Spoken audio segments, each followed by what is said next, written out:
ಬೆಂಗಳೂರಿನ ಡ್ರೀಮ್ ಪ್ರಾಜೆಕ್ಟ್ಗೆ ಮಹಾ ಹಿನ್ನಡೆಯಾಗಿದೆ. ಸಬರ್ಬನ್ ರೈಲು ಕಾಮಗಾರಿ ಮತ್ತೆ ವಿಘ್ನ ಎದುರಾಗ್ಬಿಟ್ಟಿದೆ. ಈ ಕಾಮಗಾರಿಯಿಂದ L&T ಕಂಪನಿ ಹಿಂದೆ ಸರಿಯುವಂತಹ ಕೆಲಸವನ್ನ ಮಾಡಿದೆ. ಭೂಮಿ ಹಸ್ತಾಂತರ ವಿಳಂಬವಾಗ್ತಾ ಇರೋ ಕಾರಣಕ್ಕೆ L&T ಕಂಪನಿ ಹಿಂದಕ್ಕೆ ಸರಿದಿದೆ. ನಷ್ಟ ಪರಿಹಾರಕ್ಕೆ ಆಗ್ರಹಿಸಿ ನ್ಯಾಯಾಲಯದ ಮೊರೆ ಹೋಗಿದೆ. ಬೆಂಗಳೂರು ನಗರದ ಒಳಗೆ ಜನರ ಅನುಕೂಲಕ್ಕಾಗಿ ಸಬರ್ಬನ್ ರೈಲು ಯೋಜನೆಯನ್ನ ಜಾರಿಗೆ ತರುವಂತಹ ಪ್ರಯತ್ನವನ್ನ ಮಾಡಲಾಗ್ತಾ ಇದೆ. ಆದ್ರೆ ಆ ಯೋಜನೆಗೆ ಆರಂಭದಿಂದಾನು ಹಲವು ವಿಘ್ನಗಳು. ಟೆಂಡರ್ ಆಯಿತು, ಕಾಮಗಾರಿಯನ್ನ L&T ಕಂಪನಿ 2 ಮಾರ್ಗಗಳಲ್ಲಿ ಕೈಗೆತ್ತಿಕೊಳ್ತು.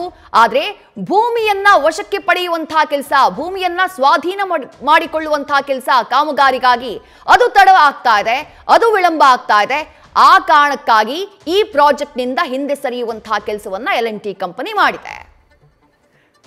ಮತ್ತಷ್ಟು ಡೀಟೇಲ್ಸ್ ನಮ್ಮ ಪ್ರತಿನಿಧಿ ಭರತ್ ನೀಡ್ತಾ ಹೋಗ್ತಾರೆ. ಭರತ್, ಸಬರ್ಬನ್ ರೈಲು ಪ್ರಾಜೆಕ್ಟ್ ಬೆಂಗಳೂರಿನ ಟ್ರಾಫಿಕ್ಗೆ ಮದ್ದು ಅಥವಾ ಬೆಂಗಳೂರಿನ ಸಂಚಾರ ವ್ಯವಸ್ಥೆಯನ್ನ ಸುಗಮವಾಗಿಸುತ್ತೆ ಅನ್ನುವಂಥ ನಿರೀಕ್ಷೆಯನ್ನ ಇಟ್ಕೊಂಡಿರುವಂತಹ ಪ್ರಾಜೆಕ್ಟ್.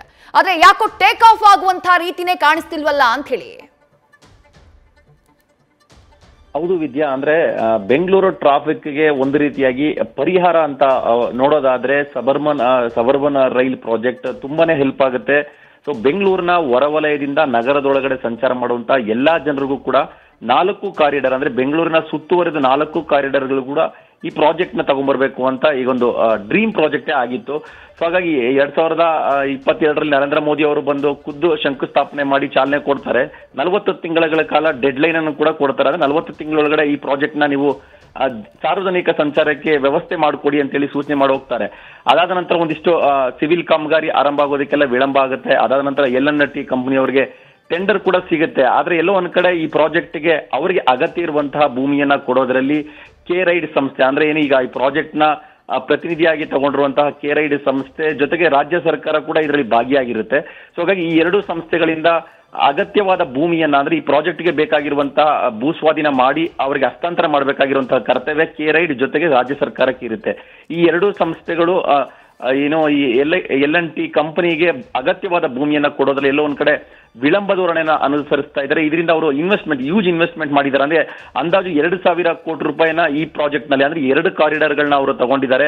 ಸೊ ಮಲ್ಲಿಗೆ ಮತ್ತು ಕನಕ ಮಾರ್ಗದಲ್ಲಿ 2 ಪ್ರಾಜೆಕ್ಟ್ಗಳನ್ನ ಅವರು ತಗೊಂಡಿರೋದ್ರಿಂದ 2,000 ಕೋಟಿಗೂ ಅಧಿಕ ಅಮೌಂಟ್ ನ ಇನ್ವೆಸ್ಟ್ ಮಾಡಿದ್ದಾರೆ. ಹಾಗಾಗಿ ಅವರು ನಿರೀಕ್ಷಿತ ಮಟ್ಟದಲ್ಲಿ ಜೊತೆಗೆ ನಿಗದಿತ ಮಟ್ಟದಲ್ಲಿ ಕಾಮಗಾರಿ ಮಾಡೋದಕ್ಕೆ ಅವ್ರ ಕೈಲಿ ಸಾಧ್ಯವಾಗ್ತಾ ಇಲ್ಲ. ಯಾಕಂತ ಹೇಳಿದ್ರೆ ಸಹಕಾರ ಸಿಗ್ತಾ ಇಲ್ಲ. ಕೆ-ರೈಡ್ ಸಂಸ್ಥೆಯಿಂದ ಆಗ್ಲಿ ಜೊತೆಗೆ ರಾಜ್ಯ ಸರ್ಕಾರದಿಂದ ಆಗ್ಲಿ ಸಹಕಾರ ಸಿಗ್ತಾ ಇಲ್ಲ. ಹಾಗಾಗಿ ನಷ್ಟ ಅನುಭವಿಸುವಂತ ಸಾಧ್ಯತೆ ಇದೆ. ಜೊತೆಗೆ ಡೆಡ್ ಲೈನ್ ಒಳಗಡೆ ನಮಗೆ ಕಾಮಗಾರಿ ಮಾಡೋದಕ್ಕೂ ಆಗೋದಿಲ್ಲ ಅಂತ ಹೇಳಿ ಅವರೊಂದಿಷ್ಟು ಹಿನ್ನಡೆಯನ್ನ ಅವರು ಅನುಭವಿಸ್ತಾ ಇದ್ದಾರೆ. ಸೊ ಈ ಹಿನ್ನೆಲೆಯಲ್ಲಿ ಅವರೀಗ ಟೆಂಡರ್ ನಿಂದ ಹಿಂದಕ್ಕೆ ಸರಿದಿರುವಂತ ಒಂದು ನಿರ್ಧಾರವನ್ನ ಮಾಡಿದರೆ. ಕಳೆದ ಮಾರ್ಚ್ ತಿಂಗಳಲ್ಲೇ ಕಾಮಗಾರಿ ಕಂಪ್ಲೀಟ್ ಆಗಿ ಸ್ಟಾಪ್ ಆಗಿದೆ. ಸೊ 6 ತಿಂಗಳಿಂದ ಕೂಡ ಕೆಲಸ ನಡೀತಾ ಇಲ್ಲ. ಸೊ ಈಗ ಕೊನೆಗೆ ಈಗ ಕೆ-ರೈಡ್ ಸಂಸ್ಥೆಯವರು ಕೂಡ ಈಗ ಮರು ಟೆಂಡರ್ ಅಂದ್ರೆ ಈಗ 6 ತಿಂಗಳಿನ ಪ್ರಾಜೆಕ್ಟ್ ನಿಂತಿದೆ. ಸೊ ಹಾಗಾಗಿ ಬೇರೆ ಯಾರಾದ್ರೂ ಗುತ್ತಿಗೆದಾರರು ಸಿಗ್ತಾರಾ, ಬೇರೆ ಯಾರಾದ್ರೂ ಗುತ್ತಿಗೆದಾರರು ಮುಂದೆ ಬರ್ತಾರ ಅನ್ನೋ ನಿಟ್ಟಿನಲ್ಲಿ ಈಗ ಮರು ಟೆಂಡರ್ ಮಾಡೋದಕ್ಕೆ ಕೂಡ ಈಗ ಸಿದ್ಧತೆಯನ್ನ ಮಾಡ್ಕೊಂಡಿದ್ದಾರೆ. ಮತ್ತೊಂದು ಕಡೆ ಈಗ L&T ಕಂಪನಿಯವರು ತಮಗೆ ಆಗಿರುವಂತ ನಷ್ಟವನ್ನ, ಅಂದ್ರೆ ಹ್ಯೂಜ್ ಇನ್ವೆಸ್ಟ್ಮೆಂಟ್ ನಾವು ಈ ಪ್ರಾಜೆಕ್ಟ್ ನಲ್ಲಿ ಮಾಡಿದ್ದೇವೆ, ನಮಗೆ ಸರ್ಕಾರದಿಂದ ಸಹಕಾರ ಸಿಕ್ಲಿಲ್ಲ, ಸಂಸ್ಥೆಯಿಂದ ಕೂಡ ಸಹಕಾರ ಸಿಕ್ಲಿಲ್ಲ. ಸೊ ಈಗ ನಷ್ಟ ಪರಿಹಾರ ಯಾರು ಕೊಡುತ್ತಾರೆ ಅನ್ನೋ ನಿಟ್ಟಿನಲ್ಲಿ ಈಗ ನ್ಯಾಯಾಲಯದ ಒಂದು ಮೊರೆಯನ್ನ ಕೂಡ ಹೋಗಿದ್ದಾರೆ. ನಮಗೆ ನಷ್ಟ ಪರಿಹಾರ ಆಗಿದೆ, ನಮಗೆ ನಷ್ಟ ಆಗಿದೆ, ಅದನ್ನ ಪರಿಹಾರ ಮಾಡಿಕೊಡಿ ಅಂತೇಳಿ ಈಗ ಒಂದು ಅರ್ಜಿಯನ್ನ ಕೂಡ ಹಾಕೊಂಡಿದ್ದಾರೆ. ಎಲ್ಲೋ ಒಂದ್ ಕಡೆ ಸರ್ಕಾರ ಜೊತೆಗೆ ಗುತ್ತಿಗೆದಾರರ ನಡುವಿನ ಒಂದು ತಿಕ್ಕಾಟದಿಂದ ಜನರಿಗೆ ಅನುಕೂಲ ಆಗ್ಬೇಕಾಗಿರುವಂತಹ ಪ್ರಾಜೆಕ್ಟ್ ಎಲ್ಲೋ ಒಂದ್ ಕಡೆ ಹಳ್ಳ ಹಿಡಿತಾ ಇದೆ ಅಂತಾನೆ ಹೇಳ್ಬೋದು ವಿದ್ಯಾ. ಥ್ಯಾಂಕ್ ಯು ಭರತ್, ತಮ್ಮೆಲ್ಲ ಡೀಟೇಲ್ಸ್ಗೆ.